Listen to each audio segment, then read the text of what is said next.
This podcast is offered through the Sacred Community Project, an interspiritual collective working to lower the barriers of access to contemplative and devotional practices. Through the universal teachings of love, service, remembrance, and truth, SCP utilizes modern technology to promote eternal values. Learn more at sacredcommunityproject.org. Hi, this is Sitaram Dass here. And today, I have a really sweet conversation with Dallman, where we talk about love from a variety of perspectives. Interpersonal love, divine love, unconditional love, love as a transformative force, and also what it means to surrender to love, to allow love to move through us and how to get out of the way.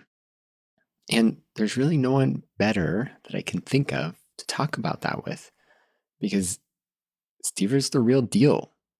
He is a true embodiment of this love that we're speaking of. I mean, he lives it. Anyone who spent time with him knows this.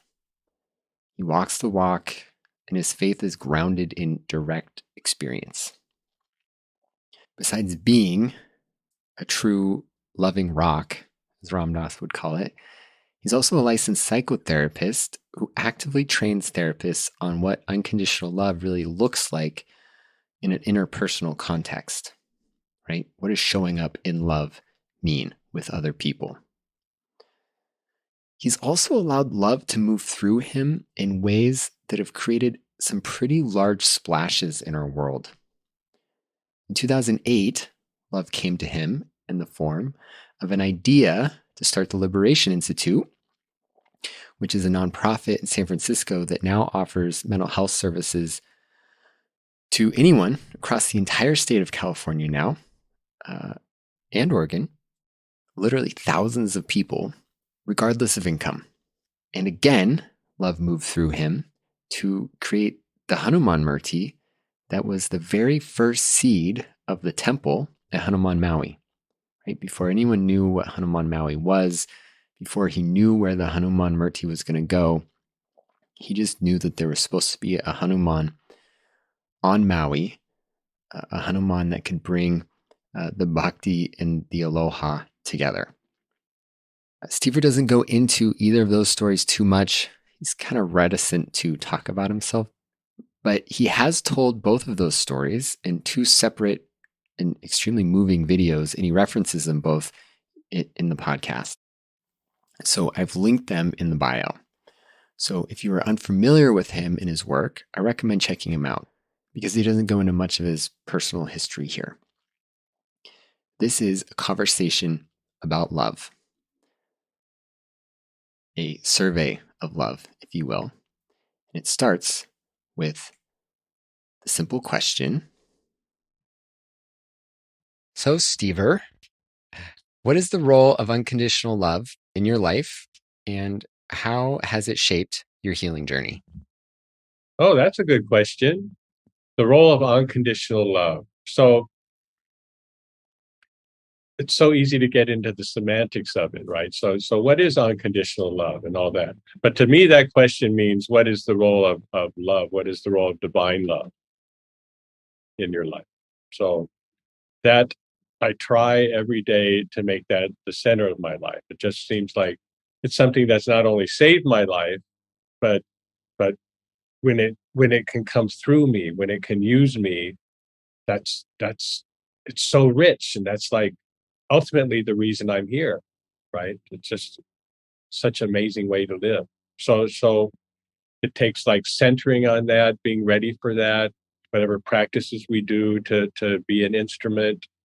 But that's the role. So there's that essence. But from the picture of divine love, of love in your life, the one love, whatever your experience and definition of all that is, there's also the paradox of how that comes back and takes care of me, right? So the role of it is also of healing, of synchronistically helping me maintain this instrument to be of more use again to others and in the world.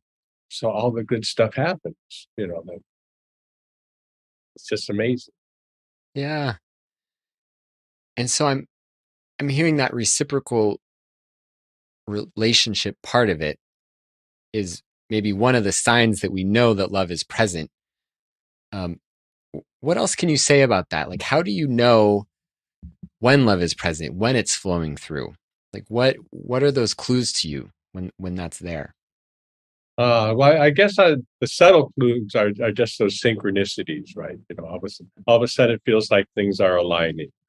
You just turn one way and all the doors start opening, right? So in a lot of the the big things that have happened in my life, like with my recovery years ago from alcohol and drug addiction, with starting the Liberation Institute, with coming to Maui and starting the temple here, and all that, all those things, they just like opened up. But sometimes that same thing works in very small ways. I think I'm going to hike this way instead of that way, and all of a Hmm. sudden the birds are chirping, right?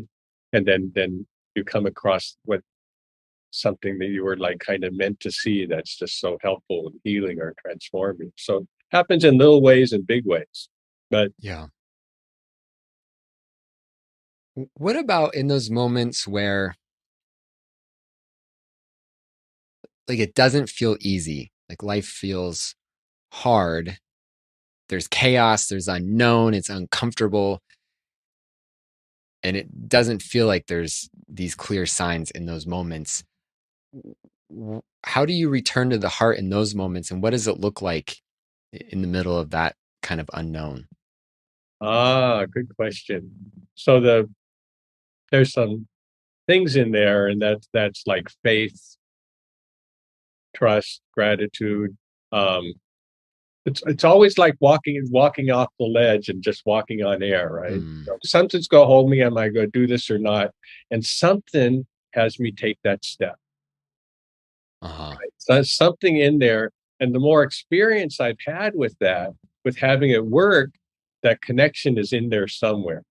But when it's totally chaotic, or my buttons are pushed from like childhood conditioning, all that stuff, it can get really distant. I can Yeah. almost forget. So again, the stuff we keep hearing over and over, having a regular practice, having images up in my house, having a mala on my wrist. Something's gonna remind me, something's going to be there. I have the intention every day I'm used to asking for. And if the chaos breaks loose, it comes back. But then there's another aspect to that that's connected with faith, and uh, it's kind of like effort and self-discipline kind of have somewhat of a negative connotation in our culture now. Like if Sure. everything's flowing, if everything's good, if you're one with love, it should never get tough.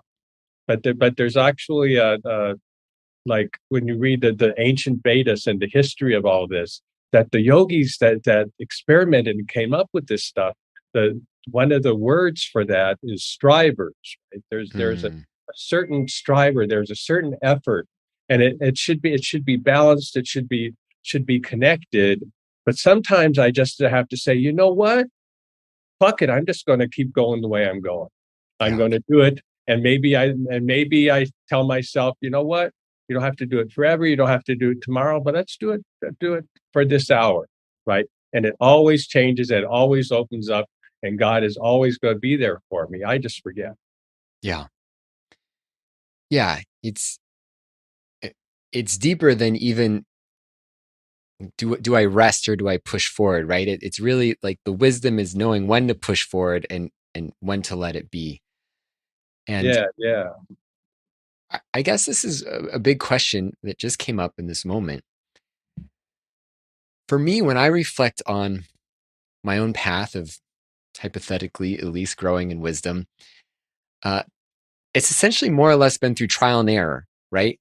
I'm listening into my heart, and then I think I'm listening to my intuition, but then afterwards I can see like, oh, I was caught here and here and here. But through that process, I feel and hope that things have gotten a little bit clearer. It's easier for me to access that wisdom, right? That love within. Is there another way? like besides just trial and error, like just trying our best, is there some other way to ascertain and get in touch with wisdom with this often murky compass of the heart? I don't know. There might be like there's people that'll tell you that the way to do that is to find a particularly structured path with a lot of history, and you just stick to that no matter what, right? Uh-huh. Go down that one hole. But in my experience, it's phenomenological.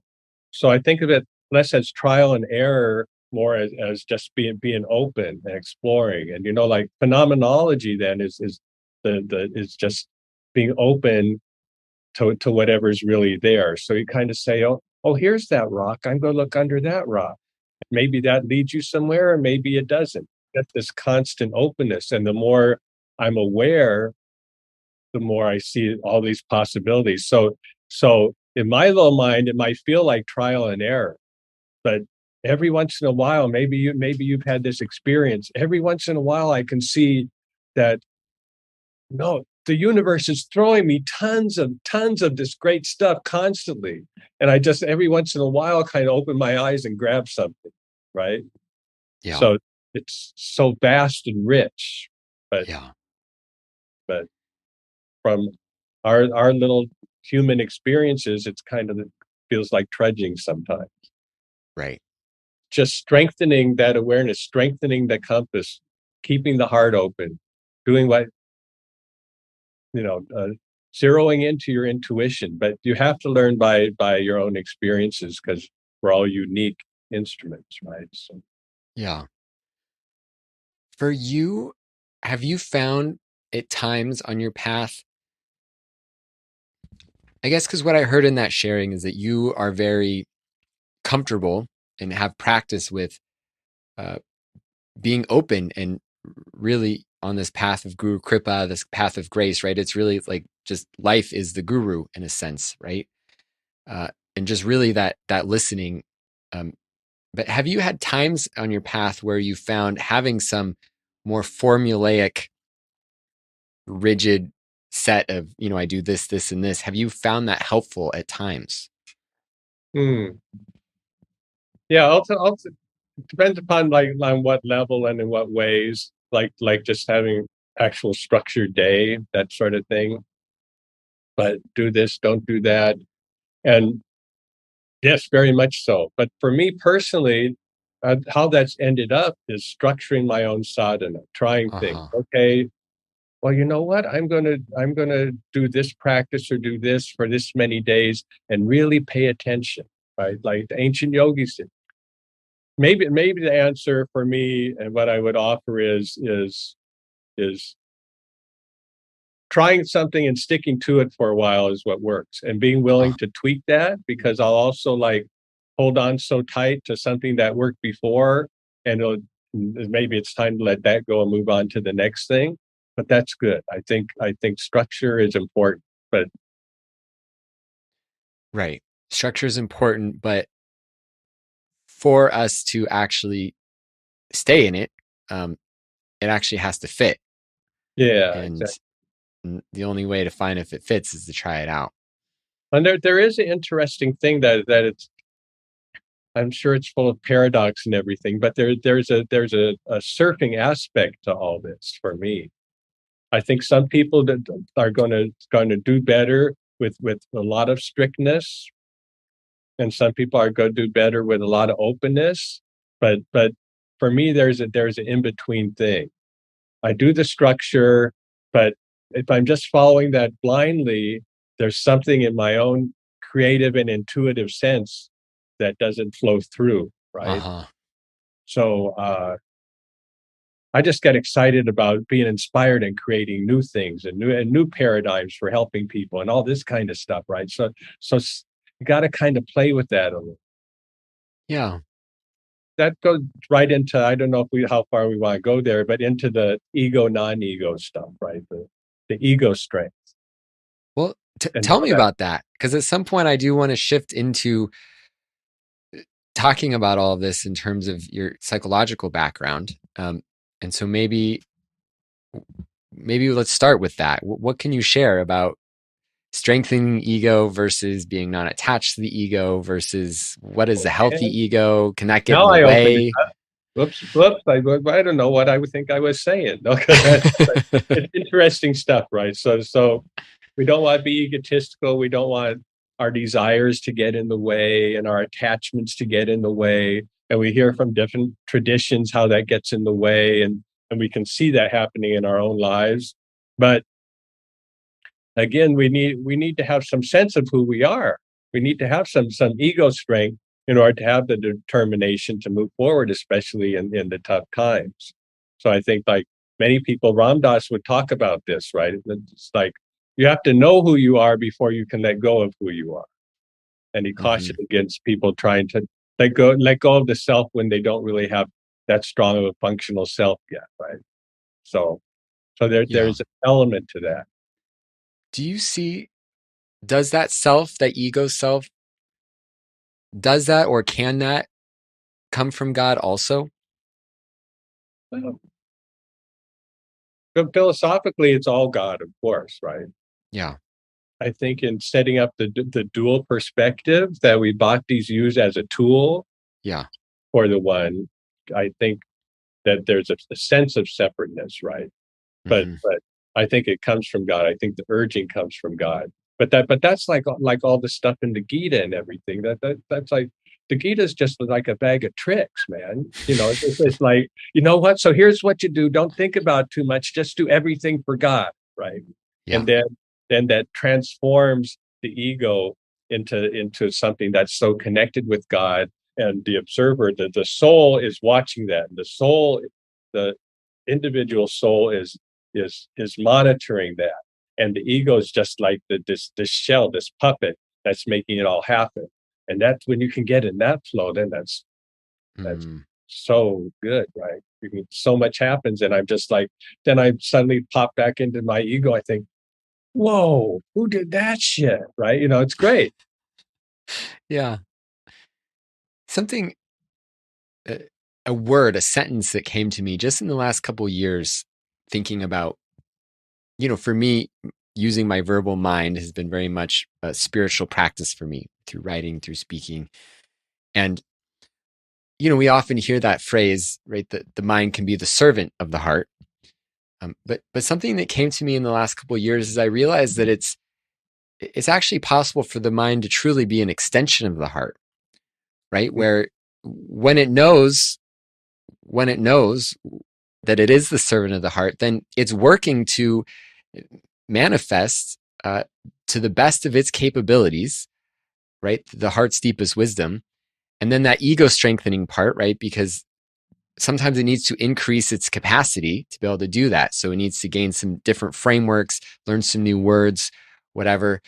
But all of that can be connected in this really beautiful synergistic way. And that just came to me hearing you share that. Yeah, there's a thing with the mind where it's just like a jazz musician, right? And they're playing, and when you're first learning to play instrument, then it's like the fingers are kind of like the fingers, and they're not kind of working, and the muscle memory, all this stuff has to go through. But once it really gets in the flow, right? Your mind and the body and the music just flows through you, right? You get in that zone that the musicians talk about. That's just like, right? It's all instrument of something bigger. Right, Nothing has to be disconnected, right? So right. And that connects to what we were talking about before, because then if we're an out of practice musician, right? If our mind is quite clunky in how it's navigating all this, um, it just means that we just have to keep practicing. yeah, like it or not. No, it could be fun. But the heart connected to all of it. It's just Yeah. So this is one of the big questions I wanted to ask you about and really just peel whatever wisdom I can from you is this central framework that I know you have, this core truth of love. that, as you say, love saved your life.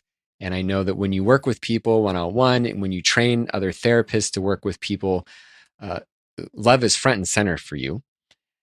So how does that work for you in a healing relationship? You're there with your mind and someone else is there with their mind, and we all want to become jazz musicians or right, whatever. Um, what does that look like for you? How does love play a relational healing force? uh, well, one thing, it comes back to practice, right? Being, just to use psychotherapy as the example, right? Before I'm meeting with someone and doing that work, which I consider a sacred space, I'm doing all the things that keep me aligned as an instrument as best as I can. But I don't know if you remember from saying Carl Rogers, right? He was a lot about trying to get unconditional love into the therapeutics. He called it unconditional positive regard, right? So Yeah. just having unconditional positive regard. So when I'm working with interns, some of them call me Carl Rogers on steroids because I love my clients. I love them as best as I can, right? And that has a lot to do with loving myself and loving Mhm. everyone. The whole thing, love everyone, right? Is just so useful. But how it looks then in the therapy room is the classic stuff, being in the moment, and that Bob, that energy that happens, just like when you and I are talking, something just kind of happens, right? Yeah. And it opens up, and then I just kind of get out of the way, and Yeah. I'm just there, and that person's soul, that person's heart, and my soul, and then when it goes great, or even when it doesn't go great, I think it's the two souls meeting, Yeah. and this some sense of higher purpose starts coming through, right? And then there's acceptance of where each of us are at in the moment. I'm Mhm. not up to the person I'm working with to have that, but that's what I try and have. And it's like I show up as best I can for that. So that in I think my motto, love as much as you can from where you are with what you've got. So that's a Yeah. really active model, right? So this kind of ties into what we were saying before. So when things aren't working, when there's chaos, or when I just got a bad phone call, but then now here comes this person into my office I'm going to be present with and love them. That's my model. That's my practice. So I'm just going to screw the rest. I'm going to love as much as I can right now from exactly where I am in this moment with whatever I got. And that Yeah. always is like, so, right? You Yeah. just get all the other shit out of the way. No judgment about like, I should be loving more or this or blah, blah, blah, blah, blah. Just what do I got now? And here it is. Yeah. Right? And so here's my follow-up question with that, because that's all really beautiful. And I think most people, if not everyone, intuitively knows what love is on some level. And yet, there's times when it doesn't feel easy to love. And I imagine you've had moments working with people where uh, the, you got triggered, or for whatever reason, the love wasn't at the forefront. It felt like more of a struggle. Oh, And yeah. so when it feels like more of a struggle, for at least myself, then I'm thinking about love as a practice, right? How do I practice love, right? Just do the best I can. And of course, love myself along the way. Um, but what does that look like for you? And how do you actually do it? Like, if someone wants to, as Ram Dass says, be a loving rock, right? To really make that a practice, because we know about the practices like how to do our mala beads, and we know how to do practices like sit and meditate. But if we want to actually make love itself the practice, how do we actually practice that? How do you practice that? Again, it's kind of showing up with whatever I got at the moment. And like you're describing, there's times when it's just like, I can only do so much. But honestly, there in the therapy room, there's a kind of fake it till you make it thing that I know how Uh-huh. to do if I need to, right? Yeah. If I really feeling triggered there in that situation, I, I can I can do the next kind, loving thing. Sometimes it's keep your mouth shut, and out in the rest of the world, it's kind of just keep my mouth shut, right? It's, sometimes I just have to retreat. There's people that are bullies that are intense or like, chaotic, violent situations, right? It's not just going to be like, oh, I love you. This is great. You know, you got that's not going to work. But again, love as much as I can from where I am with what I've got. And Yeah. there's times when the traumatized little kid in me isn't going to be able to do anything but retreat. And Mm. the loving thing to do is to protect the instrument at that point. Mm. Yeah. Sometimes you just got to, but you can do that skillfully without assaulting everyone. So there's something in like in my mouth, love as much as you can from where you are with what you've got. That implies to some people that you don't count. You got to get your stuff out of the way, and you just got to be there for everybody no matter what. So if you put self love in that, Yeah. and you're an instrument of something that has love and compassion for everyone, then it flows differently than the tricky parts you got to watch for the codependence and martyr syndrome. Yeah. Yeah. I hear it.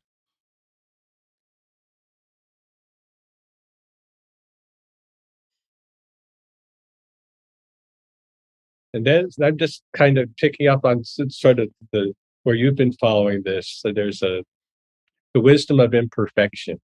Mm. I guess I would add, right? So when it doesn't seem right, like this isn't going right. It's I'm not loving enough, or that there's blocks and flows in this therapeutic situation or this thing. You just be present with that energy, right? And trust that maybe I don't know what's best at that moment, but just love as much as I can. Yeah. And how many times you've been doing that kind of work for a while? How many times have you seen that what seemed like a block or a problem ended up being the rich soil from which transformation comes? Sure. Well, actually, even in the moment before you just said that, there was this long pause, and uh, I didn't know exactly what to say. And so I just waited.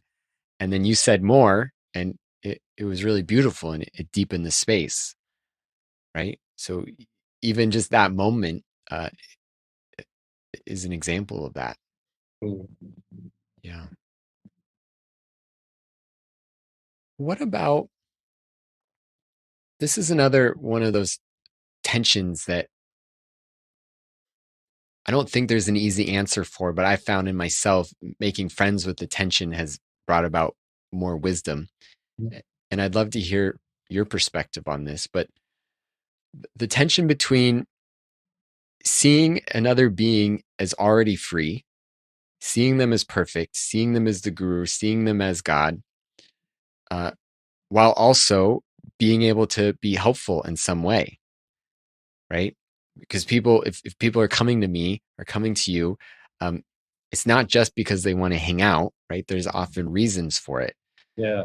How does that play out for you? Just that dynamic of seeing someone truly as perfect and loving them just as they are, while also being there to help them work on whatever that is that they want to work on.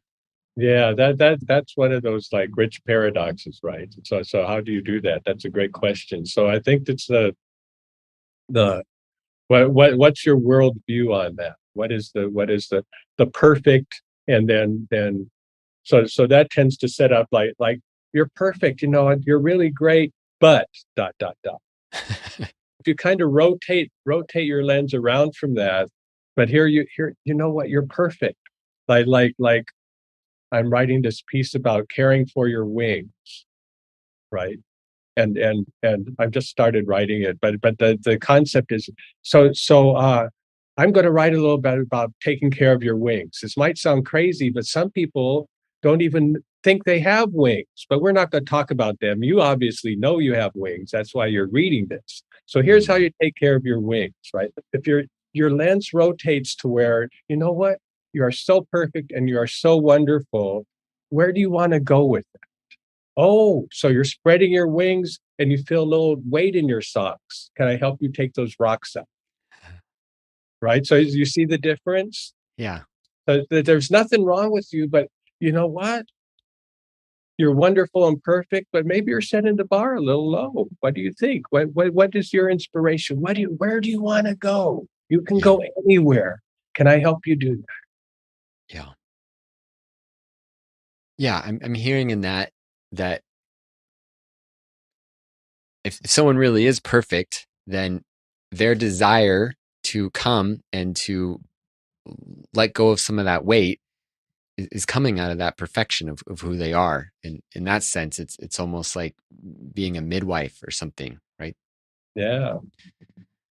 But that also calls forth another tension that I've noticed, because for the last almost 2 years now, I've been predominantly doing, besides the work that I do through Sacred Community Project, outside of that, I've been predominantly doing grief work with people. Mm. And when people come, the number one thing that they first say they want is coping, right? And what I've learned, and from everything I've read, is to actually be a little bit hesitant to focus on that right away, right? Because the desire and grief is, it just, this is a mistake, this is awful, I want to get rid of that, right? And instead to kind of thwart that little impulse a little bit to create a space so that the grief can be shared and expressed and felt in a deeper way. And so in a way, that's almost like thwarting someone's expectations a little bit. And it makes me think about like James Hillman, who's someone who I've read and felt inspired by. He says one of the things that he does is he's always trying to thwart people's expectations of that endless self-improvement project, right? And instead he sees his work as the real soul work of allowing the soul come through. And so in a sense, it's kind of like a tension, because it is about trusting that there's something deeper in someone, but it's almost like sometimes you have to thwart people's initial expectations, right? About that they can be saved, or that they can fix this and this and thing, and that'll make them happy, or so yeah. What comes up for you with that, and how do you relate to any of that? Oh, I'm thinking of particularly about the fixed thing, right? And people are in pain and they want the pain to go away. And working as a therapist now, I don't know what's particularly helpful for all the people that are going to be listening to this, right? They aren't all therapists, right? But there's this thing about fixing ourselves and fixing everyone because we want out of the pain. But um I'm with you on the helping them tolerate the moment and helping them experience the pain, and what is the pain here to learn from. That's particularly true of a grief process, because it's a process, it's an adjustment, right? So um it's tricky, but I don't, with some of the Hillman stuff and some people wanting just to let the soul express itself. Now that I do have a bias to progress and transformation. Mm, I really do. I really do think that people can write their own story with some of this stuff, and yeah. and it's tricky. Again, it's that paradox. So if you read part of Hillman or go partially into that and say, yeah, I gotta let people be where they are. That's totally true. You gotta let people be where they are, but when love comes in full force, it changes, Yeah, it's like it or transformative. not. And personally doing my work on myself and working with others, it's so easy to get into a thing where we're just allowing the pain so much that we end up reinforcing it rather than letting it pass through. Uh-huh. Yeah. Yeah. So this Yeah. this love that is at the root of everything is transformative. It's a transformative force. Amen. That's like, Well, I think this would be a good moment. What I'd like to do is ground some of this in the personal, because you are someone who love has come through you in these transformative ways, in pretty big ways that have left some pretty big wakes, not just in your own life, but in the community. And maybe we could start with one question I was curious to hear about is, as you know, and a lot of people are slowly finding out about, but it'll be announced pretty soon, is Sacred Community Project has this collective book coming out, right, called Loving Awareness, Waking the Heart Mind Through the Path of Grace. And there's this section on stories of healing and transformation. And you have one of the stories in it, and you said the same thing that you said here today, that loved saved your life. And I guess I'd love to hear a little bit more from you. Like how? Like how did love save your life? How did you gain this deep faith in the transformative power of it? mm. I don't know how to go about that without making it too much about me or the story of my life, but the the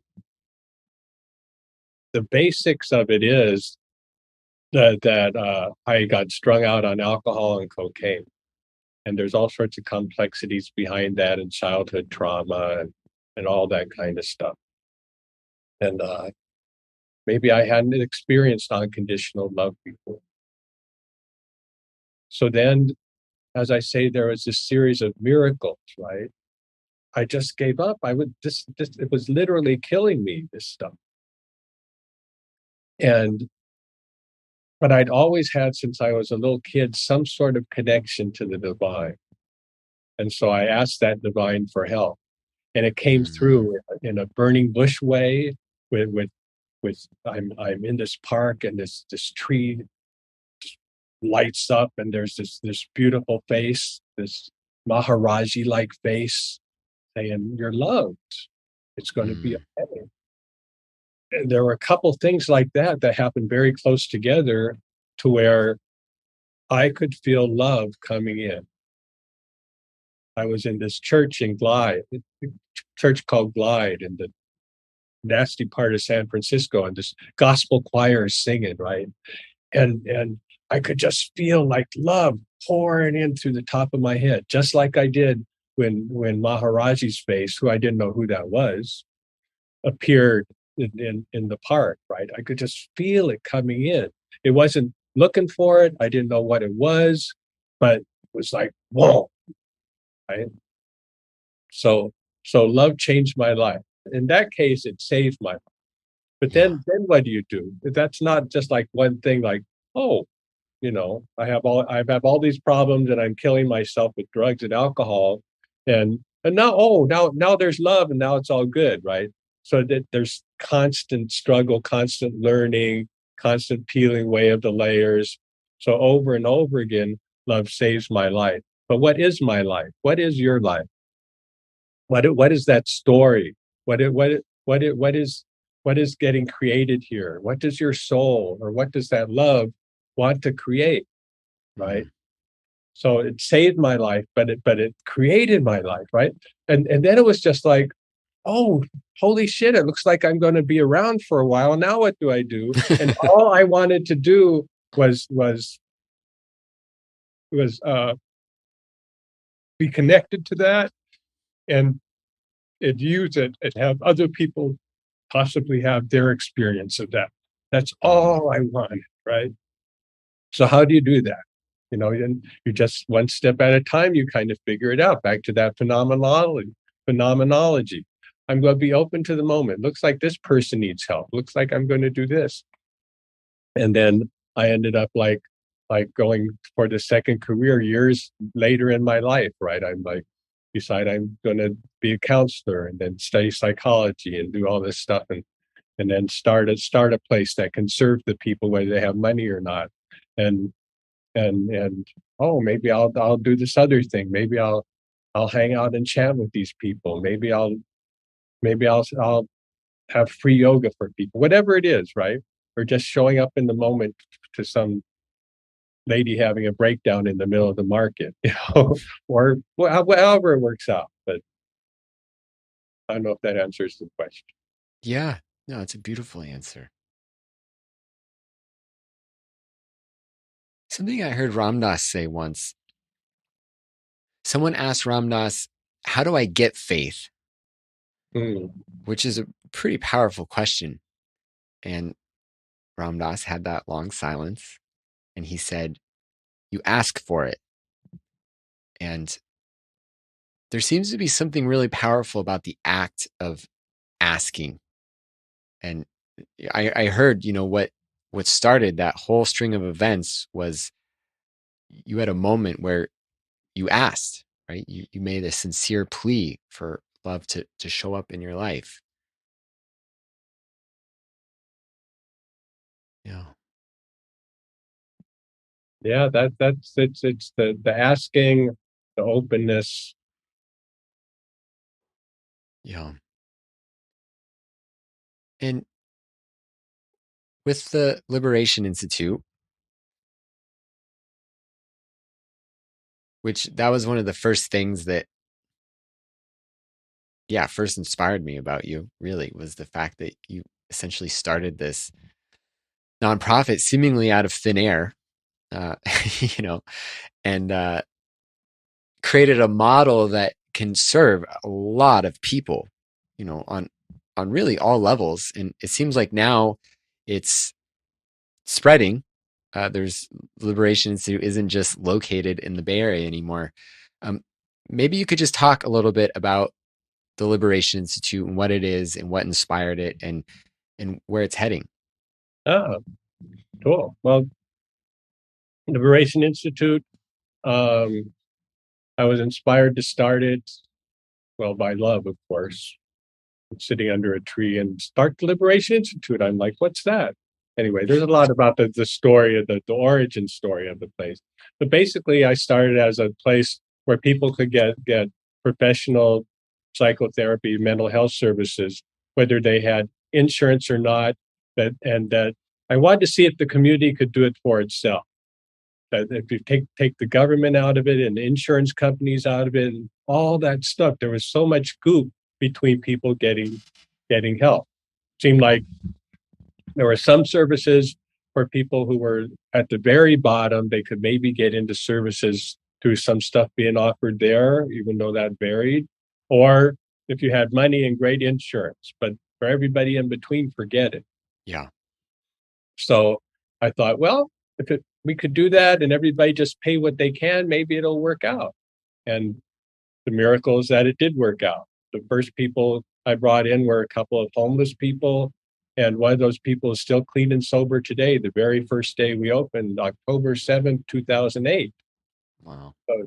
So that was pretty auspicious. And then it's just grown bit by bit that the model's working, right?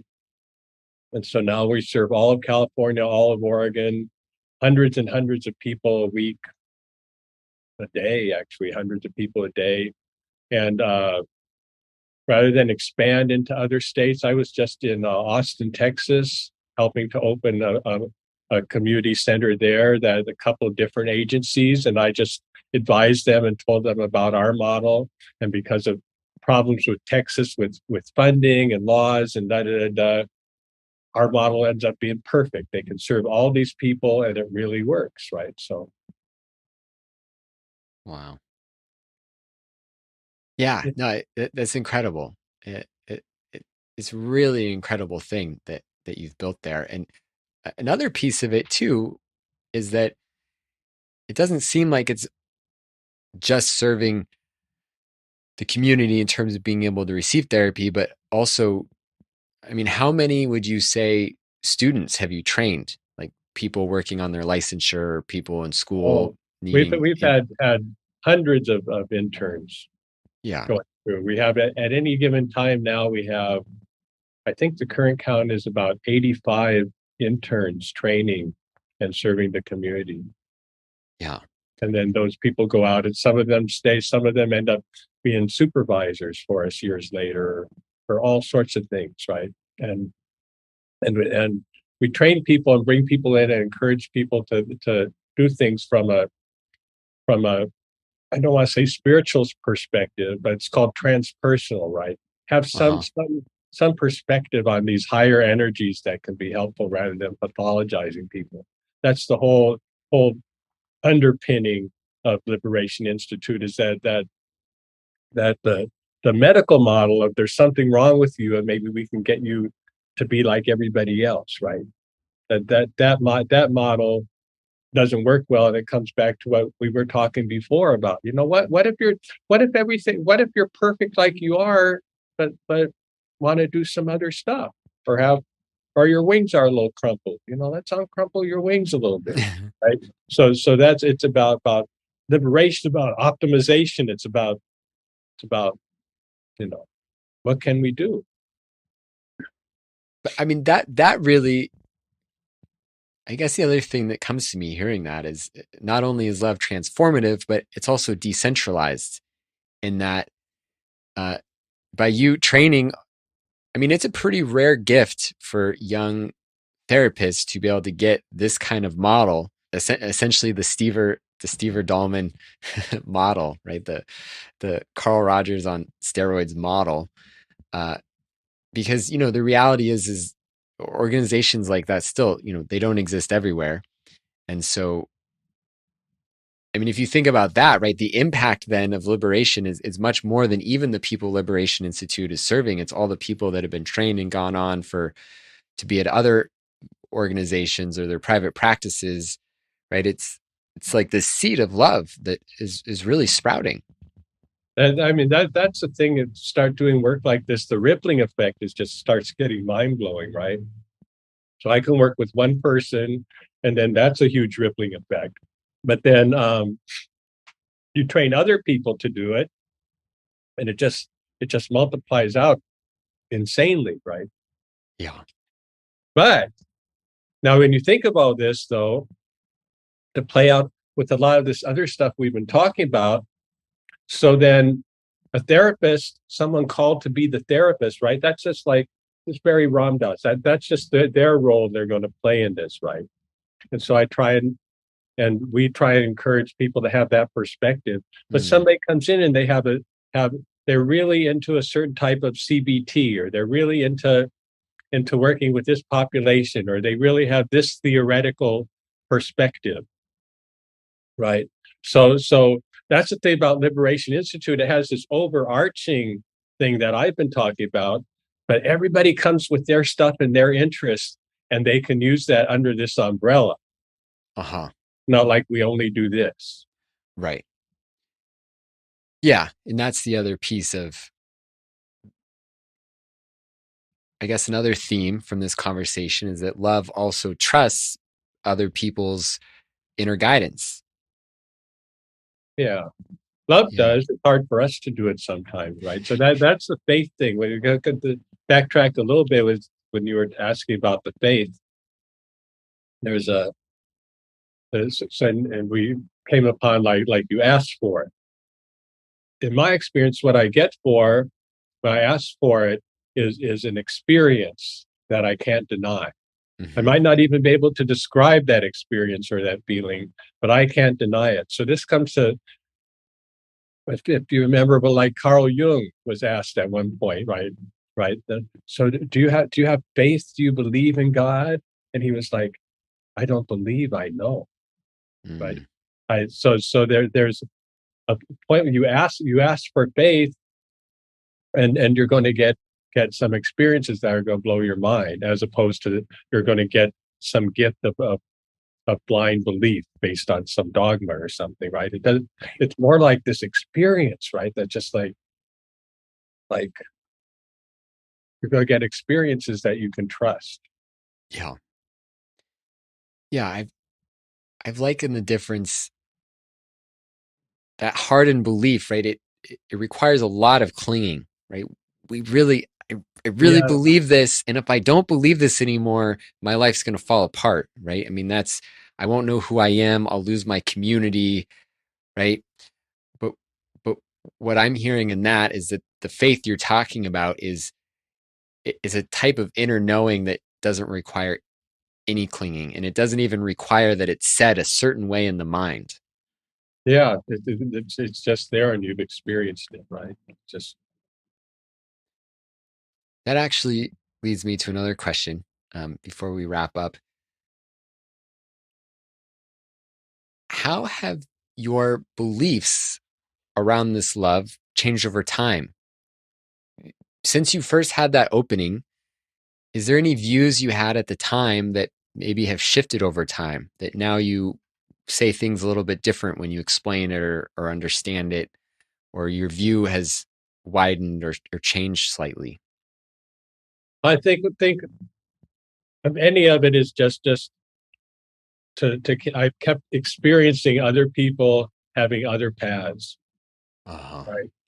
And it also took me a while to realize that not everyone wants what I want. Not everyone can or should at this point. And everybody's where they're at, right? And Yeah. that's all good. So sometimes somebody would walk into my therapy office, right? And I can just see all this potential, and I want them to da da da da da, and they just want to like get over the partner that dumped them, and that's really all they want right now. Yeah.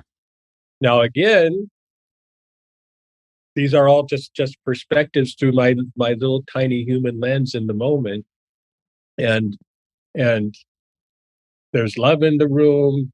Through that process of getting over their breakup, they start to love themselves, and that love comes in between you and me. Some sort of transformation is going to happen anyway, but it can't be my agenda. It's, like, Right. so then at this stage of my life, it's like other people can work with the people getting over their breakups. I have other things I do. Yeah.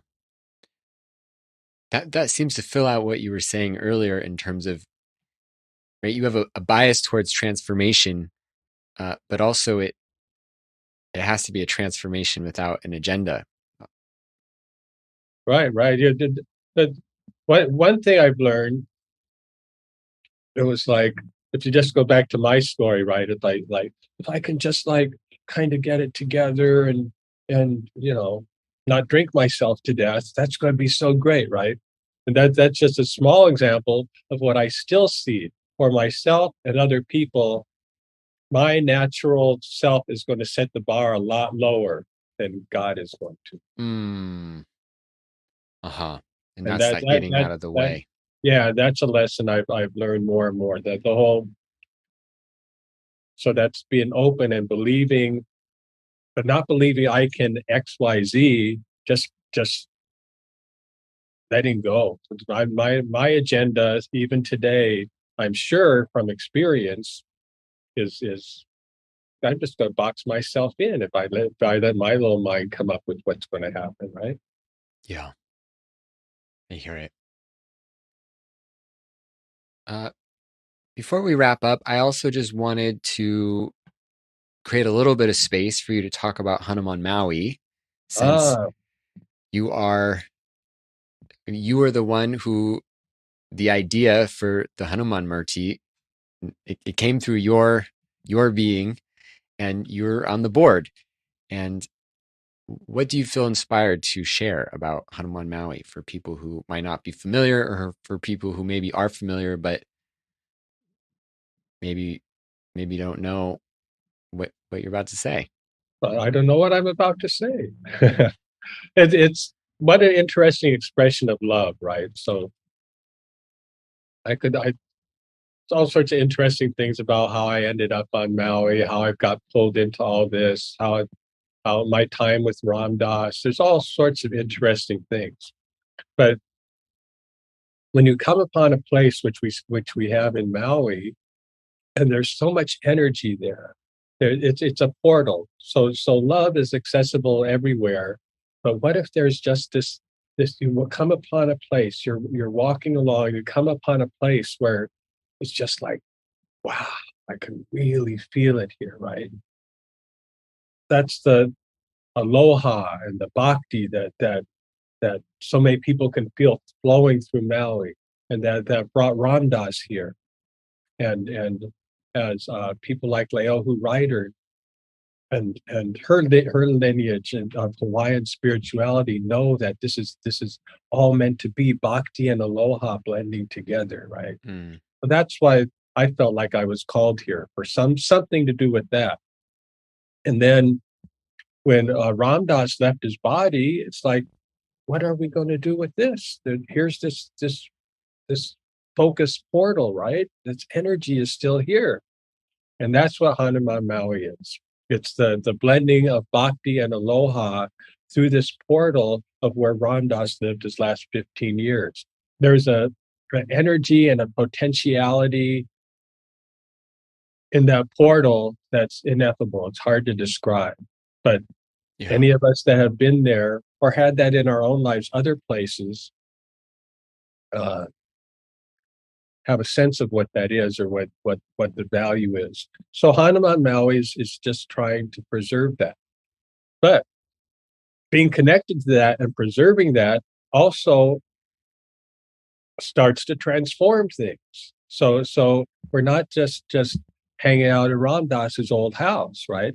We Right. built this beautiful Hanuman temple. We're serving the community. We're helping a food program in India and a children's school in India. We're helping the local community with food programs.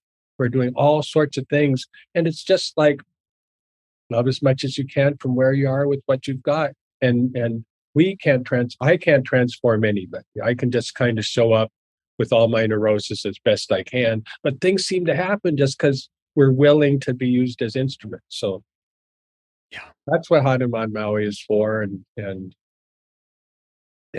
we love all the people that are supporting it, and particularly love that so many people are getting so much out of what we're doing there. Yeah. And actually, I just saw the email that came out today, and it seems like it's now officially being advertised, the Savok program at Hanuman Maui. Right. So we want this to be accessible to everybody. We are just a home. We're not zoned for like some big spiritual center or anything. But we can have people come visit and access this. So people that want to come for a spiritual retreat and that can maybe donate something for that, donate financially for that. There's something for that. And people that just want to experience it and come as Savox and come to help us keep this place running, which there's a lot to do. There's also a program for that. And if anybody's interested, just look us up on the website, hanumanmaui.org, or email us info@hanumanmaui.org. Thanks for the Great. plug. Yeah, well, I mean, you know this, but I'm just a big believer in Hanuman Maui. I I mean, thinking about like even just the Hanuman Murti, right? And the fact that like Ram Dass essentially gave you the blessing to have that created and was there at the unveiling, and that now that Hanuman Murti is there, but also the fact that it's such a powerful Murti that it literally created a temple around it, right? I mean, yeah, Yeah. humans created the temple, but it's clear that Hanuman was driving that show. Like Hanuman needed a home to live in, and so there is a real transformative power there. It's palpable. Yeah, that Morty, it's like people can look up the story of that, right? But it just again it embodies that bhakti and aloha. That Hanuman, the Hawaiian Hanumanji, is so alive and so vibrant and so present and blessing and giving. It's just such a beautiful thing. Hmm. Okay. Well, beyond these two projects you have of Hanuman Maui and the Liberation Institute, is there anything else that you are involved in that you would like to mention to people listening? Eh, yeah, I don't want to talk that much about that stuff. I'm writing a lot. I'm trying to write a lot more, Okay. and we have a book coming out in about 6 months of Okay. just uh, little communications with God. Beautiful.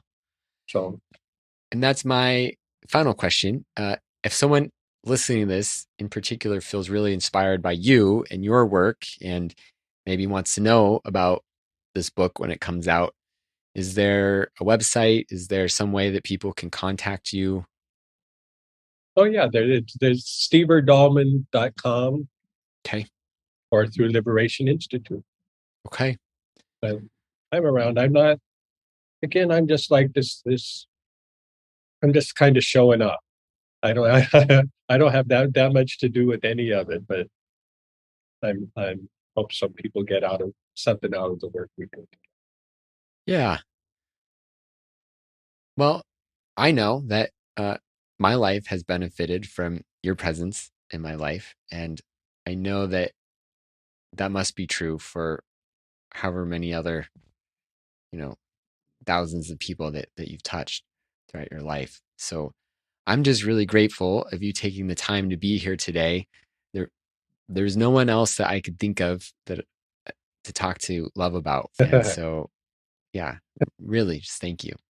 Oh, you're very kind, and thank you for all the work you're doing and inviting me to this. And there's a lot we didn't touch on, so let's do it again. Okay, let's do it. Hey, um, Aloha.